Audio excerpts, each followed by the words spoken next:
Olá, boa tarde para você. Boa tarde. O NETV começa com a história de um crime que aconteceu em Olinda. Tio e sobrinho foram atingidos por tiros quando estavam em frente à casa da família. Eles chegaram a ser levados para um hospital. Uma das vítimas é um sargento do Corpo de Bombeiros que não resistiu aos ferimentos. As vítimas estavam nesta casa, na Rua das Flores, segunda etapa de Rio Doce, Olinda. A polícia desconfia que o alvo dos bandidos era o ex-presidiário Ivanildo da Silva Neto, de 29 anos. O crime foi na casa do tio dele, o sargento do Corpo de Bombeiros, Ivanildo da Silva Filho, de 50 anos. Os bandidos teriam chegado aqui e fizeram vários disparos, de acordo com a polícia. O sargento do Corpo de Bombeiros morreu por causa dos tiros.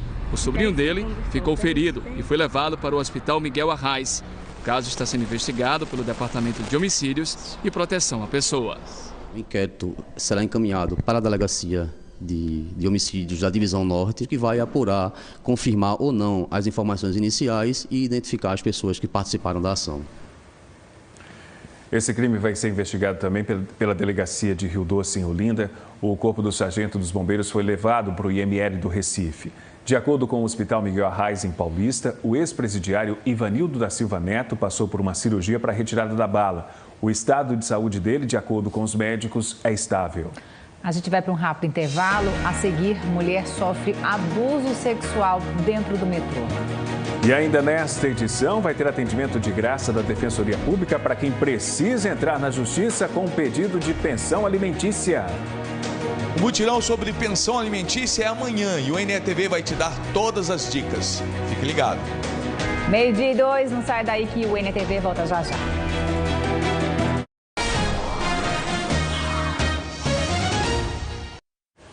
Mais uma mulher registrou queixa de abuso sexual no Recife.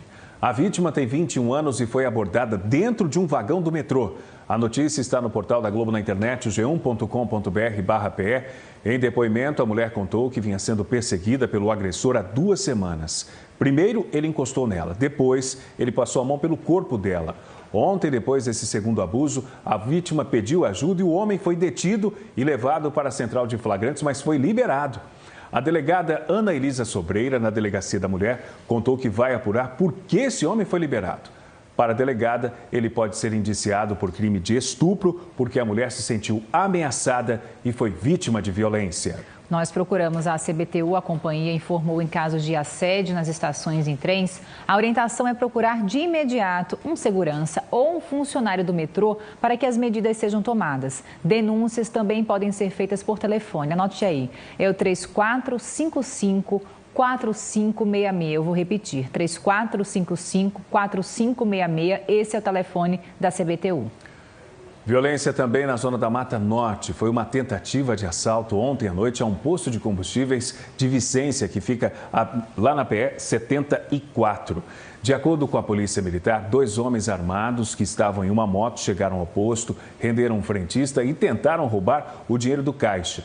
Um dos assaltantes, um adolescente, chegou a atirar na direção do frentista, mas a bala atingiu o outro assaltante, Williams Pereira Januário, de 18 anos. Os 2 fugiram, mas foram capturados pela polícia em um canavial. O Alamis foi socorrido, foi levado para o Hospital Getúlio Vargas, no Recife. O adolescente foi levado para a Funase. E depois do intervalo aqui no NETV, as propostas dos candidatos à Prefeitura do Recife. Priscila Krause, do DEM, Edilson Silva, do PSOL e Carlos Augusto, do PV. Veja também as orientações para quem quer pedir pensão alimentícia. Continue com a gente, o NETV volta já agora 12:06.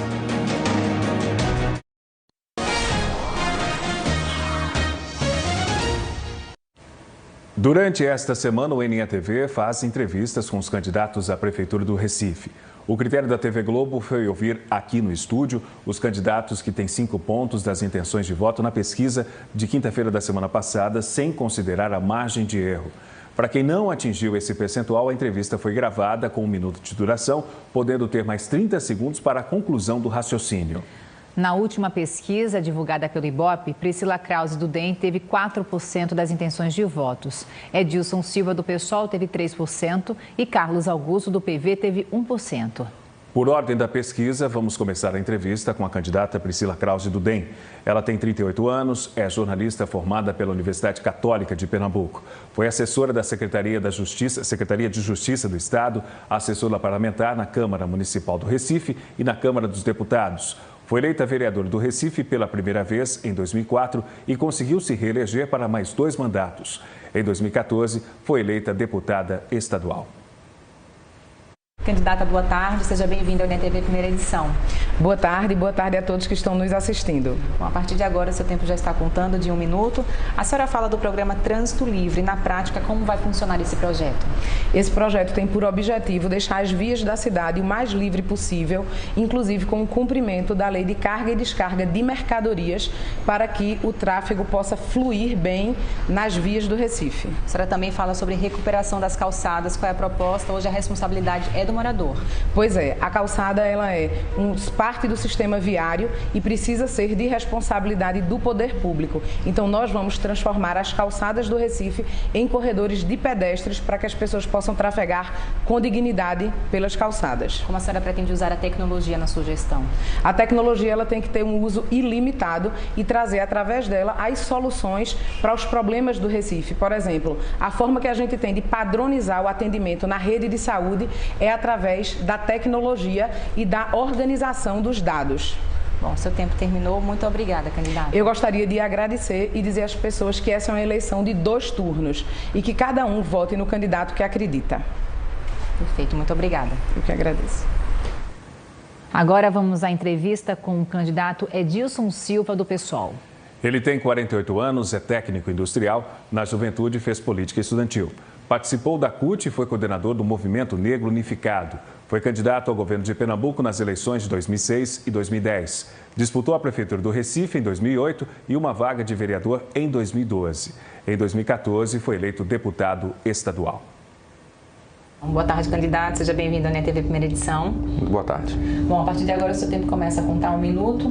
Gostaria que o senhor falasse sobre a sua proposta para melhorar o saneamento básico no Recife. Bem, Recife está doente e para a gente resolver esse problema da doença do Recife, essa doença política, a gente tem que estabelecer primeiramente fora Temer.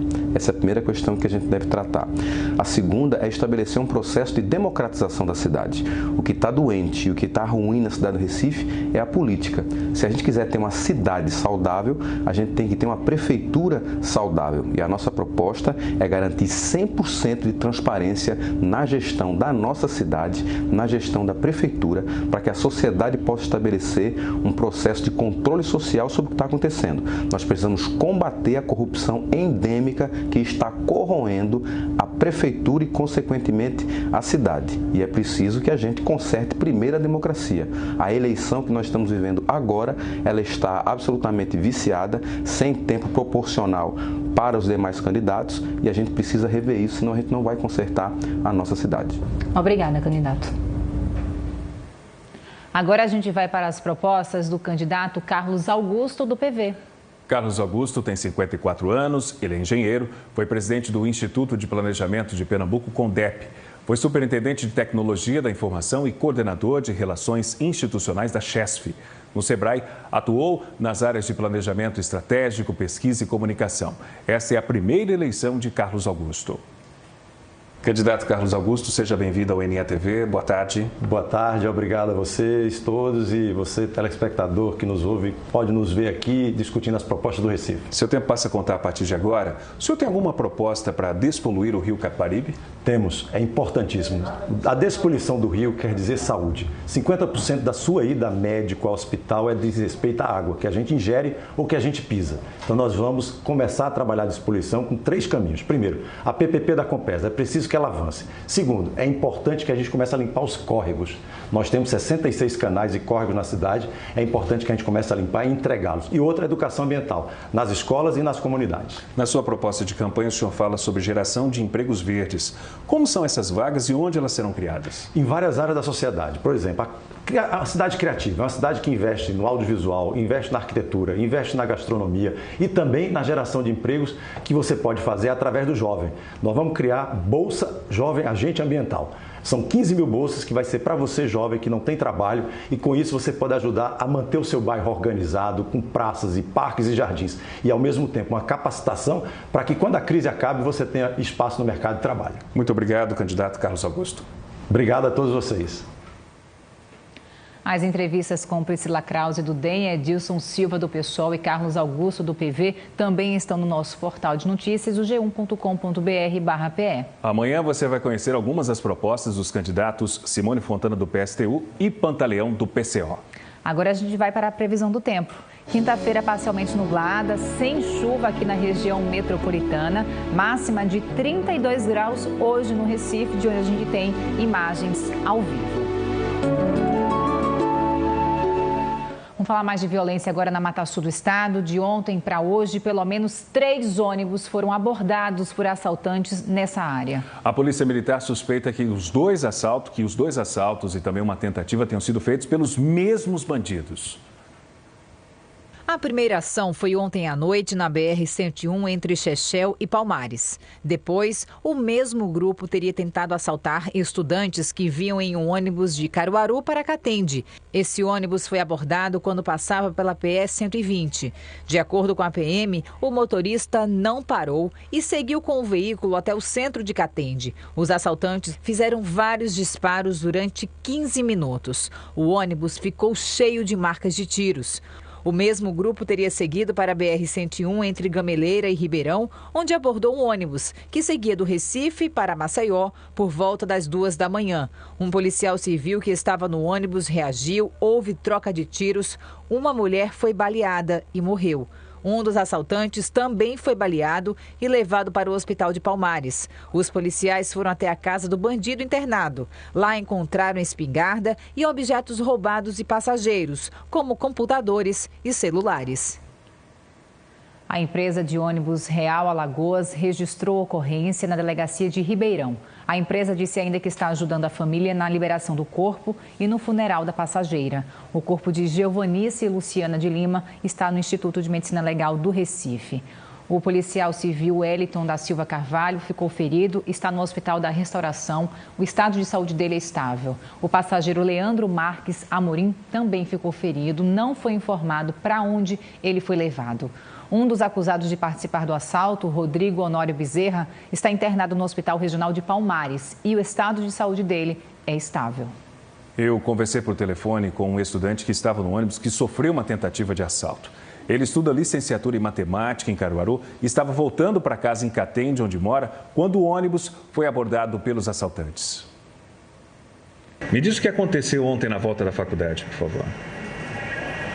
Ontem, após a gente passar do distrito de Batateira, 2 carros tentaram ultrapassar o ônibus, mas não conseguiram. Mas só que eles começaram a nos perseguir. Um era branco e o outro era vermelho. O carro vermelho conseguiu ultrapassar o ônibus e passou pela janela um homem mascarado e com a arma mandando o motorista encostar. Só que o motorista não atendeu a intimidação dele e continuou dirigindo. E ele, vendo que o motorista não ia parar, começou a disparar. O primeiro disparo estraçalhou o vidro que estava na minha frente, eu vinha ficado na primeira cadeira, e os estilhaços do vidro cortou meu rosto, lábio. E nisso, quando a gente correu tudo para trás, o motorista abaixa, se joga no chão. E eles vieram alvejando o carro de Batateira até aqui Catende, sendo perseguido. Foi muito assustador para todos os estudantes, muita gente chorando, gritando dentro do ônibus. Então é aquela sensação de insegurança para quem tem que circular pelas estradas aí, em busca de um futuro melhor, estudando, né, Lucas? É verdade, porque a gente sai daqui da nossa cidade para estudar e, infelizmente, não tem policiamento o caminho todo. Ontem a gente encontrou uma viatura na entrada de Bonito e essa viatura estava lá só parada, não estava fazendo ronda. E nisso, após a gente passar pela viatura 10 minutos depois, foi que aconteceu isso. E aí o medo voltou a fazer parte da rotina, né, dos passageiros de ônibus que cortam estradas estaduais e federais aqui do nosso estado. Muitos jovens que estudam lá em Caruaru estão agora viajando em grupos para se prevenir contra a ação desses bandidos. Os ônibus e vans começam a chegar neste posto de combustível às margens da BR-104 em Agrestina por volta das 10h30 da noite. Os veículos são de várias cidades da região. São Joaquim do Monte, Cupira, Palmares, Altinho. A ideia de se encontrar neste posto e saírem todos em grupo é devido à violência nas estradas durante a volta para casa. Erivelton foi uma das vítimas. Mandaram ligar as luzes e foram mandando descer de um por um e jogando todos os pertences, celular, computador. A sensação realmente é muito ruim. Tanto que muitas pessoas que estão morando em Altinho estão com o pensamento de se mudar para Caruaru somente por causa disso, por causa do medo de voltar para casa à noite. Estamos sempre com 4 ou 5 cidades fazendo todo o planejamento operacional. Sempre que dá, vocês vêm? Com certeza. Sempre vai ter uma viatura aqui fazendo a escolta dos ônibus. Esta semana, outros 3 assaltos aconteceram na Mata Sul do estado. Nós mostramos aqui no NETV primeira edição. Foram 2 em Gameleira e 1 em Ribeirão, na BR-101. Com esses 3 de ontem para hoje, já são 6 em uma semana, entre assaltos e tentativas. E ainda estamos em quinta-feira, viu? Na quinta-feira, espero que não aconteça de hoje para amanhã também. Os assaltos a ônibus lá na Mata Sul estão sendo investigados pela Delegacia Regional de Palmares, onde está a Amanda Dantas, e a gente conversa com ela. Amanda, boa tarde.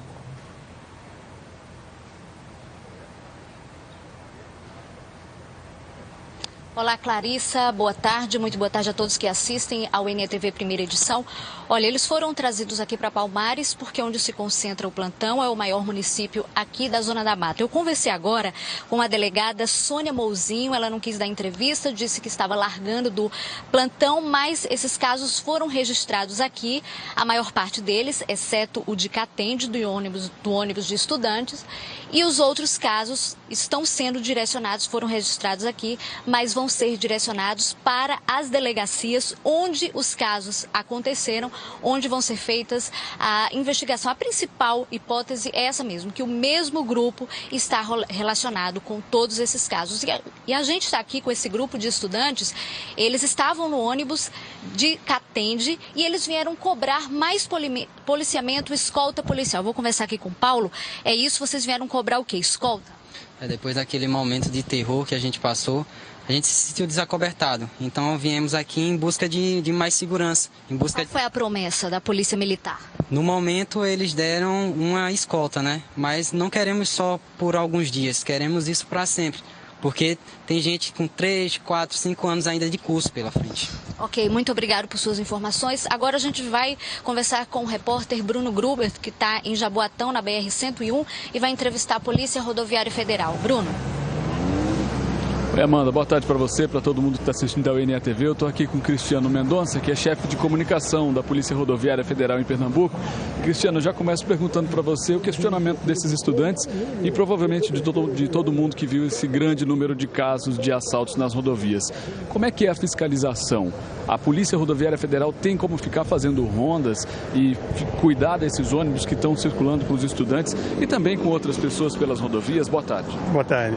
Desde julho, a PRF ela está realizando esse policiamento ostensivo, principalmente na região da Mata Sul, onde estão sendo registrados esses casos, através do grupo de patrulhamento tático e também do núcleo de operações especiais, que são policiais especializados no enfrentamento ao crime. Apenas no último mês, 4 homens já foram presos e também foram apreendidos 4 armas de fogo naquele local. Mas eu ouvi um estudante por telefone que disse que perto de Bonito fica uma viatura parada e que depois que passou dessa viatura o ônibus foi assaltado. Essa viatura não tem como ou acompanhar os ônibus ou fazer mais rondas nessa região? Temos ali naquele caso do dos estudantes, já estava sendo feita a questão da escolta, no caso pela polícia estadual, né? Já saía da BR-104 e adentrava ali na PE.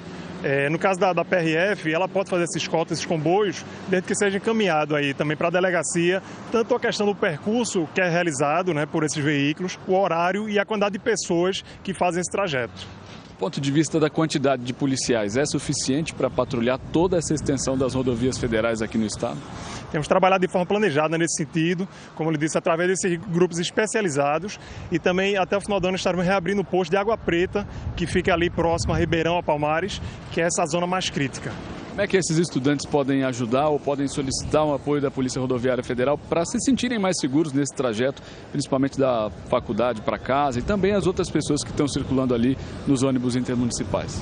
Já conversamos com o chefe de delegacia nesse sentido, sobre a possibilidade de fazer essa escolta, né? São estudantes que vão até Altinho, até os municípios ali próximo a Caruaru, e poderá ser feito esse trabalho saindo da BR-104 e dando continuidade nas rodovias estaduais. Isso é um trabalho integrado, inclusive já trabalhamos junto com a PM, com a Polícia Civil, também tanto na questão de informações como também em ações ostensivas, no sentido aí de prender esses criminosos. No último ano fizemos uma operação de 20 pessoas foram presas, justamente naquela região ali, próximo da divisa de Alagoas e Pernambuco. Tem alguma orientação rapidinha para as pessoas que estão circulando aí, para se tem como eles terem mais segurança por conta própria nesse sentido? Sim, é importante informar a família, né? Sempre que ele fizer uma viagem, por exemplo, interestadual, né, ou naquela região, que informe o horário que o homem está saindo e o horário que ele está chegando à sua residência, né? Porque no caso de qualquer atraso, qualquer demora, o próprio estudante, o passageiro, ele pode entrar em contato com a polícia, informar, no caso aí, para que a polícia possa agir no momento do assalto. Ok, Cristiano, muito obrigado pelas informações. Márcio e Clarissa, voltamos ao estúdio com vocês. Bruno Grubert trazendo as explicações da Polícia Rodoviária Federal. Nós também procuramos a Polícia Militar. A Polícia Militar informou que aumentou a fiscalização e também as abordagens nas estradas estaduais com policiais do BPRV e também com PM dos batalhões. Bom, nosso assunto agora é pensão alimentícia. Quem precisa dar entrada no pedido de pensão na Justiça, está com problemas mesmo para receber o dinheiro em dia, pode aproveitar um mutirão que a Defensoria Pública do Estado vai fazer amanhã. Então, atenção, a partir das 8 horas da manhã desta sexta-feira, os interessados devem procurar a Defensoria, que fica no bairro da Boa Vista. Mas tem que levar alguns documentos. Os detalhes com o repórter Ronan Tardim. Boa tarde para você, Ronan. Boa tarde para você que está ligado no NETV Primeira Edição. Pensão alimentícia, está com algum problema aí? Dúvidas? Vamos tirar essas dúvidas agora, esclarecer, porque amanhã tem um mutirão da Defensoria Pública Estadual. Aqui comigo está a doutora Giovana Drummond. Muito obrigado pela sua participação com a gente. Como vai funcionar esse mutirão? A pessoa participa do mutirão comparecendo à Defensoria amanhã, na Avenida Marquês de Amorim, 127, Boa Vista, munida dos documentos de certidão de nascimento, da criança, certidão de casamento ou de nascimento de quem for entrar com a ação, identidade, CPF, comprovando de residência, rol de testemunhas, e ela vai ingressar com uma ação na Justiça. Importante também o endereço, né, do pai ou da mãe, né, e endereço do trabalho, se tiver, porque aí nós colocamos os dois endereços. E a gente vai ingressar com ação na Justiça para que o mais rápido possível ela receba essa pensão. Hoje, com o novo Código de Processo Civil, você atrasa a pensão, começa a atrasar a pensão que foi determinada previamente pelo juiz, de imediato você já pode procurar, né, no outro mês do atraso, você já pode procurar a Defensoria Pública para ingressar com um cumprimento de sentença. Não tem fiança, né? Aí o juiz ele vai determinar que a pessoa que não está pagando, ela pague em 3 dias ou justifique a impossibilidade de pagar. Se ela não pagar, no nosso caso, como nós temos prazo em dobro, é em 6 dias, ela vai ter esse prazo de 6 dias, ela realmente vai ser presa. E a seguir aqui no NETV, o segundo dia de julgamento dos dois acusados da morte do médico Arthur Eugênio. E nós também vamos trazer informações para quem está pensando no carnaval, isso mesmo. Até já, não sai daí.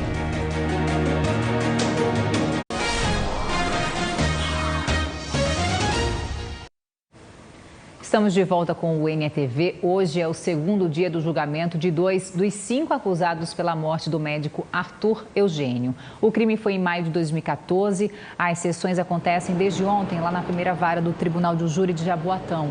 Quem preside é a juíza Inês Maria de Albuquerque. No primeiro dia do julgamento de Cláudio Amaro Gomes Júnior e Líferson Barbosa da Silva, foram ouvidas 3 testemunhas de acusação, uma de defesa e 3 peritos do Instituto de Criminalística.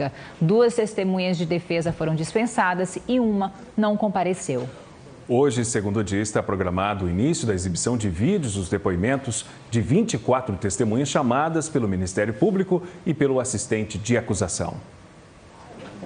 Os réus chegaram ao fórum antes das 8h30 da manhã, minutos depois do advogado de Cláudio Amaro Gomes Júnior. A segunda sessão do julgamento começou pouco depois das 10 da manhã, com o plenário quase vazio. Compareceram os pais, outros parentes e amigos do médico assassinado, Dr. Arthur Eugênio. Começa tudo de novo, mas nós estamos confiantes que a justiça será feita e, com certeza, os réus serão condenados.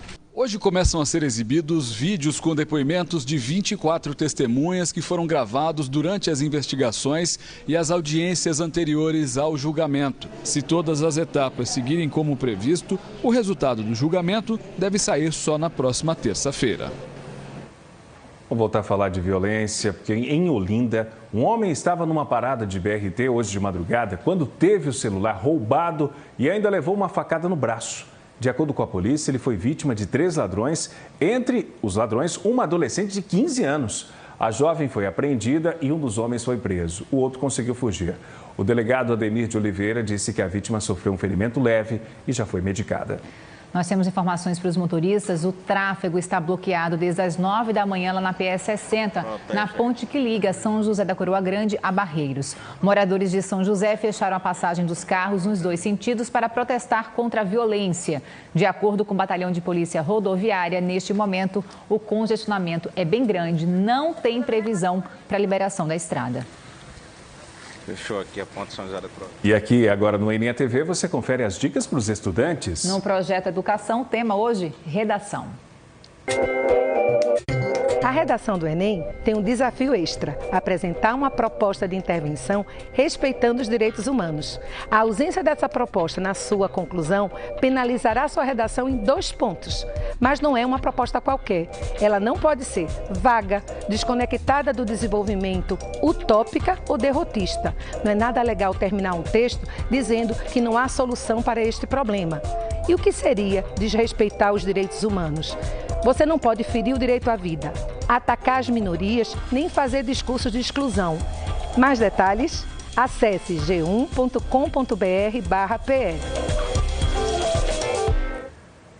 Estamos em setembro, né? Mas para você que já está aí contando os dias, vamos falar de carnaval. Vamos chamar o repórter Ronan Tardim para falar justamente sobre o carnaval 2017. Tá aqui, ó, do Galo da Madrugada, que já está divulgando como será a festa em 2017. Ronan, boa tarde para você. O que é que o Galo está anunciando aí de novidades já para fevereiro, hein? E que novidade, Clarissa. Boa tarde para todo mundo que está assistindo a gente. Novamente, já disse boa tarde antes. Os guerreiros do frevo estão ao meu lado aqui, ó, ali, com esse batalhão de repórteres, jornalistas. Todo mundo querendo entrevistar. Alceu Valença e J. Michele são os grandes homenageados esse ano do Galo da Madrugada. Alceu Valença comemorando 70 anos de idade. O Jota comemorando 50 anos de carreira. E será a 40ª edição de desfile do Galo da Madrugada. O pessoal está ali conversando, dando entrevista. Vou conversar então com o presidente do Galo da Madrugada. Tudo bom, Rômulo? Tudo bem, graças a Deus. Quanta honra e que time de peso, que homenagem. É isso aí, como eu disse, a felicidade de um povo, né, e de um bloco que pode homenagear a cada ano figuras assim cada vez mais notórias, mais importantes, como foi Ariano Suassuna, Carlos Fernando, Chico Sainz, e agora com essa dupla magistral que é o compositor J. Michele e o intérprete e compositor também Alceu Valença. Agradecer a eles por ter aceito e vamos contar com eles, não apenas como homenageados no Galo, mas ambos já disseram que querem sair cantando, eles querem fazer a festa junto com o povão. E sucesso não falta dessa dupla aqui. O J. Michele é compositor, compôs Diabo Louro, Me Segura Senão Eu Caio, Alceu Valença interpretou tudo isso. O pessoal tá feliz aqui demais, sendo abraçado. Dá tempo de dar tchau então? Dá tempo para dar um tchau? Só um tchau. É só um tchau. É só um abraço tchau. bem grande, é um prazer muito grande para estar participando do Galo da Madrugada. Uma coisa que eu já conheci o Galo da Madrugada antes dele trazer essa multidão. Um abraço para o Galo também é de briga. Olha, eu também gravei o Pico da Madrugada. Olha só, que coisa ótima. 70 o quê? 07. Estou lá, estou pulando, estou brincando. Um abraço bem grande. Ainda tá no ar? Tá. Pá. Um beijo para a mamãe. Um beijo para a Delminha. Um beijo para a meu irmão. Um beijo para seu irmão. Um beijo ao seu. Alceu do Galo da Madrugada 2017 com o J. Michele. A gente tá de volta amanhã ao meio-dia. Boa tarde para você, hein? Ótima tarde, até amanhã. Agora tem Globo Esporte, George Guilherme.